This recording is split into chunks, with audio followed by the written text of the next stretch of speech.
店内放送、ナレーション、原稿読み、単調になっていませんか？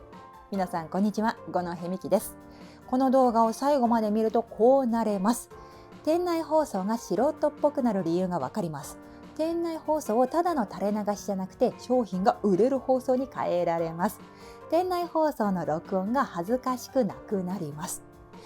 いかにも素人っぽい店内放送ってありますね。例えば、本日はご来店いただき誠にありがとうございます。そうじゃなくてこうしたいですね。本日はご来店いただき誠にありがとうございます。いかにも素人っぽい店内放送、例えばこんな感じのもありますね。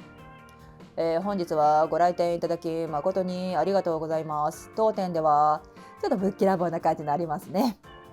素人っぽくなくなる方法、ポイントはつなげる、動く、声を高くしないです。ポイント1、つなげる。店内放送はぶつ切れになると単調になりますね。本日はご来店いただき誠にありがとうございます。ただいま青果コーナーにおきましては、今が旬のさくらんぼを本日限りの特別価格でご提供しております。ぜひお買い求めください。こうやってぶつ切れになるのは助詞ごとに区切ってしまっているからなんですね。助詞ごとに切らない、句読点まで一気に読む、これ大事ですね。なるべくつなげて読んでください。ぶつ切りにしないでつなげると断然うまく聞こえますね。なんでかっていうと、普通に喋っている時ってこうやって切れ目が少ないんですよね。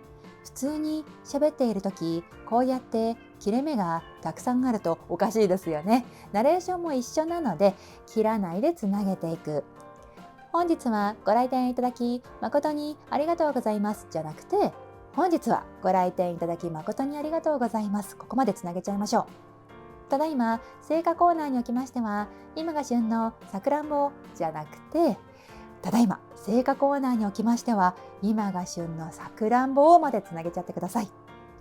本日限りの特別価格でご提供しておりますじゃなくて、本日限りの特別価格でご提供しております。ここまでつなげてください。これがポイント1のつなげるです。ポイント2、動く。店内放送はぶっきらぼうになると商品が売れなくなりますね。ぶっきらぼうバージョンを実演します。本日はご来店いただき誠にありがとうございます。ただいま青果コーナーにおきましては、今が旬のさくらんぼを本日限りの特別価格でご提供しております。ぜひお買い求めください。思ってないでしょってなりますね。思ってないでしょっていうのはですね、無理して明るくする必要はないんですよ。これは読むじゃなくて喋るにすればいいんですね。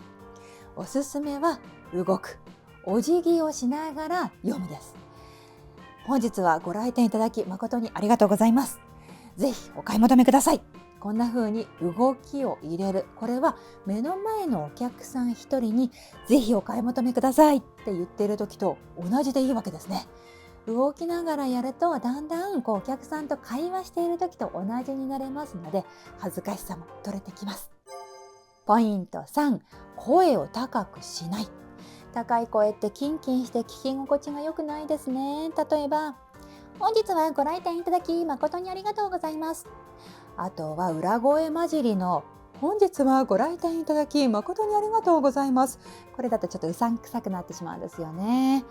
これは多分高い声だと明るく聞こえるっていう勘違いでこうなってしまうんだと思います。これは入りの声をグッて高くするとか、ベースの声全体の声をグッて上げてしまっているので変声なんですね。普段喋っている時の声からガラッと変えてしまうのを変声と言います。これをやると素人っぽく聞こえます。普段喋っている時の声の延長で読めると断然うまく聞こえますね。なぜならば自然体のナレーションというのが一番魅力的だからです。本日はじゃなくて、本日はぜひお買い求めくださいじゃなくて、ぜひお買い求めください。これはですね、そうですねとかそうなんですね、こういうふうに喋っている時の声で読むという意識ですね。ではこちらの原稿を最後に通しでやってみます。本日はご来店いただき誠にありがとうございます。ただいま青果コーナーにおきましては、今が旬のさくらんぼを本日限りの特別価格でご提供しております。ぜひお買い求めください。ということで今回はナレーションの中でも店内放送をピックアップしてみました。ナレーション動画は他にもたくさんアップしております。自然に明るい声にする方法とか間を効果的に使う方法などなどいっぱいありますので、全部見てください。感想、質問、コメントお待ちしております。五戸美希のスピーチトレーニングはメルマガ、個別レッスン、動画教材、オンラインサロンなどなどやっております。詳しくはプラン一覧をご覧ください。今日も最後までご覧いただきましてありがとうございました。